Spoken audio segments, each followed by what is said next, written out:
right, comic fam, we got a stacked show tonight or this morning, whichever time you're watching this. Marvel's dropping a massive new event. DC Lanterns just got delayed. Iron Fist might be punching his way back into the MCU, and the best 90s comic trilogy ever is streaming again. And then we're diving into some wild DC lists. Uh, uh, Villains who were right, Kryptonians who can rival Superman, the worst things DC ever did to the Man of Steel, a DC KO sellout update, and wrapping up with the CovrPrice Daily Shakers Report. There's a ton to get into, so let's just jump right in. And welcome to Comic Issues Daily. My name's Bryant, and I'm glad you're here. All right, first story we got today. Sorry.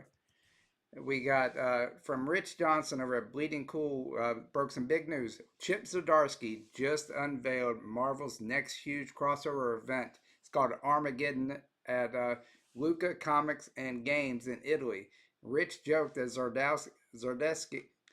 Zdarsky had kept it totally secret even after hanging out with him at the MCM London just days before.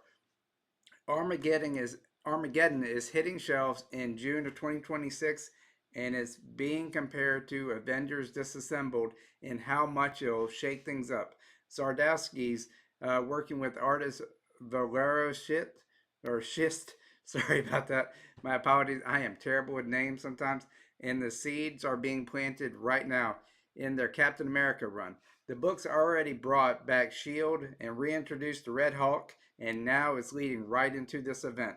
The craziest part, it all ties into the Ultimate Universe through the origin boxes created by the Ultimate Tony Stark. These devices were built to undo what the maker, that Ultimate, Reed Richards, did when he erased all the superhero origins.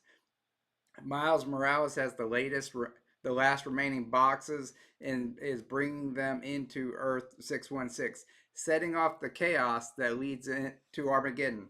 Rich hints that this could change everything about how heroes exist in the Marvel Universe, maybe even leading to something called Armageddon Assembles.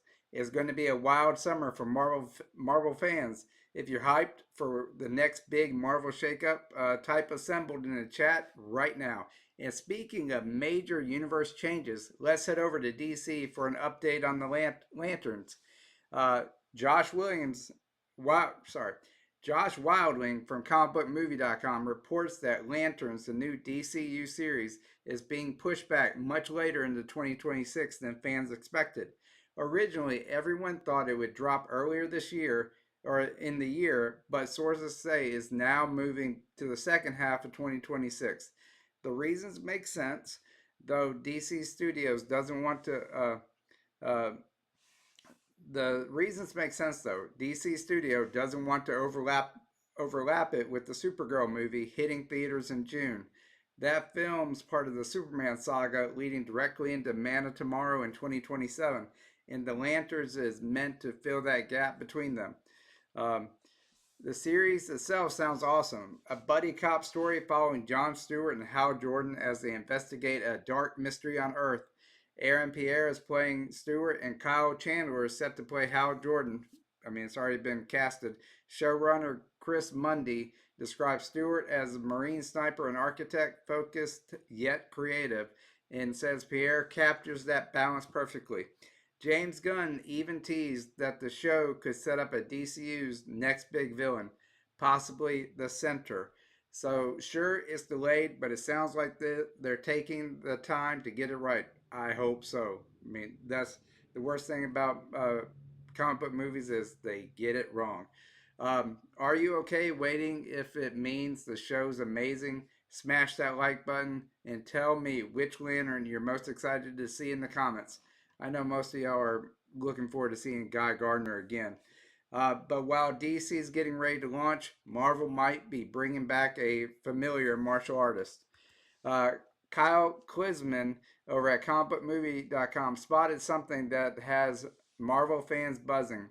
Finn Jones, who played Iron Fist and appeared in the Defenders, posted a cryptic Instagram story showing a Taekwondo dojo and someone throwing a high kick. Combine that with all the recent MCU announcements, Daredevil, Jessica Jones, and the Punisher all have made their way back to the screen, or about to, and it's easy to think that Jones is teasing a comeback. He's been vocal for a while about wanting to return, even saying he loves a he'd love a Heroes for a Hire show with Luke Cage actor Mike Coulter because their chemistry was incredible. Jones has been open about the criticism for his first run and basically said, "Give me an effing chance, man." Daniel Klisman believes he deserves one. He looks like he's walked right out of the comics, and with better scripts and choreography, he could easily redeem the character. Rumors suggest we might find out soon, possibly when Daredevil Born Again Season 2 premieres on March 4th of 2026. So yeah, Iron Fist might not be done yet. Uh, do you want Finn Jones back as Danny Rand? Share this video if you're ready to see the Heroes for Hire happen for real. Now that we're talking possible comebacks, let's take a nostalgic trip back to the 90s. And we got Spencer Perry from comicbook.com has brought the nostalgia with the best comic movie trilogy of the 90s just started streaming on Paramount. Uh, that is a long title. And that trilogy is none other than Teenage Mutant Ninja Turtles, all three live action films, TMNT from 1990, The Secret of the Ooze, and TMNT 3 just landed on Paramount Plus. The first two are classics with Jim Henson Creature Shop creating those incredible turtle suits. They mix the martial art actors inside with puppeteers controlling the expressions, and they still look fantastic compared to a lot of modern CGI. The third movie didn't hit the same heights, but it's still fun for fans. Spencer points out that Paramount Plus is now basically the ultimate TMNT hub. It's got Mutants Mayhem, the '87 original series, the 2003 and 2012 shows, Rise of the TMNT, the Platinum Dunes movie, and even Turtle Power documentary. Pretty much everything except the 2007 TMNT animated movie and the Turtles Forever is a full turtle takeover at Paramount Plus. Are you streaming these classics this weekend? Let me know your favorite turtles in the comment. And from heroes in the half shell to villains who might have been right all along, let's switch gears back to DC. David Harth over at comicbook.com dropped a really interesting piece called 7 DC Villains Who Were Right. DC has always given us the most layered villains, and this list proves it. Alexander Luthor believed the world had become too dark after the first crisis and tried to create a better one. Right idea, wrong approach. Black Adam thinks killing killers saves lives. Not moral, but technically accurate. Deathstroke admits he ruins everyone he loves and wants to wipe existence to stop himself. Horrifying, but brutally honest. Then there's Pariah, who lost his mind after witnessing the destruction of infinite worlds and wants to rebuild them. But he teamed up with the Great Darkness. Terrible move. Then we got Lex Luthor. He claims Superman makes humanity lazy because people rely on him too much. And David even admits that logic's pretty correct. And then we got Poison Ivy and Ra's al Ghul both believing humans are destroying the planet. They're absolutely right about that, just way off on the murder part. I don't know so much if they're right about that. I mean, we've been here for a while. That's another topic for another day. Which villains do you think was actually right? Drop it below and hit the like button if Lex's point about complacency makes a little too much sense. And speaking of Kryptonians, since we did talk about Superman, let's see who's actually rivals Superman himself. David Harth kept the Kryptonian energy going with the 7 most powerful Kryptonians in DC Comics who aren't Superman. Starting with Superboy Kon-El, who's literally part Superman, part Lex. He uses tactical telekinesis early on before developing full Kryptonian powers, making him completely unique. Then there's the Jax Ur, the scientist who destroyed Krypton's moon and escaped imprisonment, only to be only to be beaten by Superman every time. And even Superman's father, Jor-El, made the list. He survived Krypton's destruction thanks to Dr. Manhattan, became Mr. Oz, and even turned into a temporary villain before facing justice. The lineup continues with Bizarro, whose powers are inverted but just as strong. Then we got Power Girl, who absorbs so much solar radiation she's more powerful than most heroes alive. And then we got General Zod, Krypton's ultimate soldier, who often matches Superman blow for blow. And then finally, Kara Zor-El, Supergirl, might actually be stronger than her cousin, thanks to her cousin, thanks to pure potential. Who's your pick for the strongest Kryptonian other than Superman? Tell me in the comments. But not every Superman story hits the mark. Some of them totally missed, and now we got uh, the 7 worst things DC has done to Superman. David Harth outlines some rough chapters in Superman's history. Uh, we got the Electric Superman, red and blue phase, tops the list. Splitting into 2-color versions after Death of Superman was not great. And then came the Tobias and Gleason rebirth run that started promising but lost direction, turning Superman into a conservative echo of John Byrne's version. Uh, Speaking of Byrne, his Man of Steel reboot reimagined Krypton as a cold and sterile and erased the immigrant metaphor by making Kal-El born on Earth, and even wrote a story that disrespects Jack Kirby's wife through Big Barda. Not cool. That sounds kind of, not very cool. And then we got the New 52 era. It wasn't very kind either. While Grant Morrison's Action Comics was stellar, the main title was rough, and that Superman Wonder Woman romance, that's a little different. We're all used to Superman and Lois Lane, but I can see why they thought that Wonder Woman would be a good pairing. Who knows? And then they killed off the Golden Age Superman of Earth 2, was another huge misstep, especially after he earned his happy ending. And then finally, we have the Bendis 2018 run, which started strong with new villains like Rogol but lost fans fast after aging up John Kent and dragging the pace. Uh, which of these bad calls frustrate you the most? Smash the subscribe button and let me know. And then, sorry. Thankfully, DC's making some better moves lately, especially one title that's flying off the shelves, and that is the DC K.O. Scott Snyder and Javier Fernandez, DC's K.O. #1, has officially sold out at the distributor level. The series is a smash hit, and DC's already rolling out a second print with new trade dress and an alternate cover by Dan Mora. Justice League Omega Art Special #1 and Titans 28 both connect to the event and are also getting second printings. The story centers on Earth being transformed by the Heart of Apocalypse as Darkseid prepares to return. The only hope? A battle royal tournament where the heroes fight to become the one champion capable of stopping him. But here's the twist. The closer a hero gets to the heart, the more it corrupts them. It's raw, high-stakes DC storytelling at its best. The second print hits November 26th, so mark your calendars because this one is going to move fast. Which hero do you think could win the tournament without losing themselves? Drop your pick in the comments.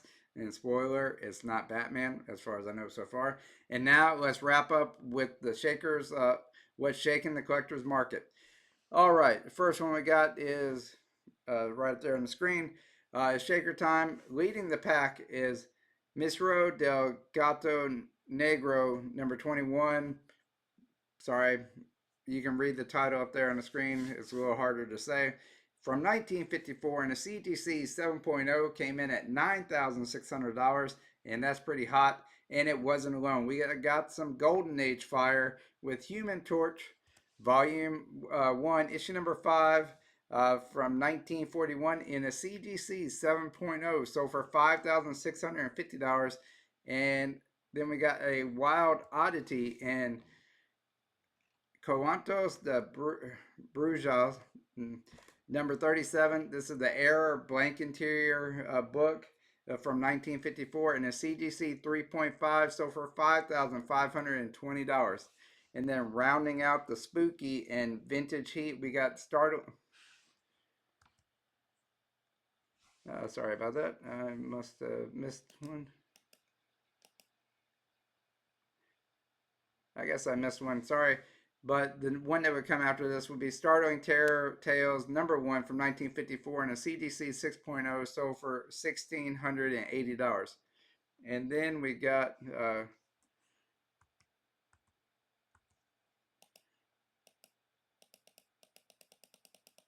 sorry, technical errors. I thought I had the books in order. Then we got Superman #14 from 1942 in a Raw, sold for $2,000, reminding everyone why classic Fred Ray covers never stop turning heads. And then we got some Nintendo Power Guides. We have issue number 13, the subscription edition from 1990 in a CGC 9.6, sold for $2,375. And then we had the Nintendo Power issue number 17, the subscription edition. So in a CGC 9.6, sold for $2,125, keeping the gamer nostalgia rolling. And then we got some Silver Age, X-Men issue number 4 in a Raw from 1964. Fine, sold for $2,196. It's the first appearance of Quicksilver and Scarlet Witch, Toad, and the Mastermind, Mastermind. And then we got Amazing Spider-Man issue number 2 from 1963 and a CGC 3.0 at $1,805. It's the first Vulture. It's pretty cool. And then, oh, there's that Startling Terror book. Sorry. Hey, it's not live. It's Memorex. So if you know that, you know. But there's that book that I was talking about, the Terror. Yes. Yeah, Startling Terror Tales issue number 1 in the CGC 6.0 for $1,680. All right, and then finishing out our blunder of our CovrPrice Daily Shakers, we have Invincible issue number 60, the second print wraparound from 2009 in a CGC 9.8, sold for $1,600, proving that variant era heat still hits. Which of these sales surprised you the most today? On today's list, drop it in the comments and tell me what you're going to be hunting next. And if you love hearing how collectors and creators got started, you'll want to catch Comic Channel Origins coming up this Sunday at 6 p.m. Central, 7 p.m. Eastern, where I will be talking to Paul from Sector 2815 about how he started his comic book YouTube channel. And got started off at 0 and gotten to where he is now, and how he plans to grow into the future. So check it out. A lot of great information will come out of that. Please ask questions. I've had a lot of other great interviews with other YouTube content creators, so check out those other episodes and just come and have fun and enjoy the conversation. All right, and then please check out our channel sponsor, Ron's Comic Closet. And if you use code IHAVEISSUES at checkout, you'll get 20% off your first purchase with Ron. He has new issues, back issues, and a lot of other collectibles. So please support our sponsors and support our channel. Thank you very much. And that's going to wrap up today's Comic Issues Daily. If you've had fun hanging out and catching up on all the latest, make sure you hit that like button, subscribe, and ring that bell so you don't miss what's next. And hey, I'm probably going to have more bloopers happen in the future, but that's life. Thank you for being part of the community. And remember, I hope all of your issues are comics, and we'll see you next time. All right. Bye, everybody.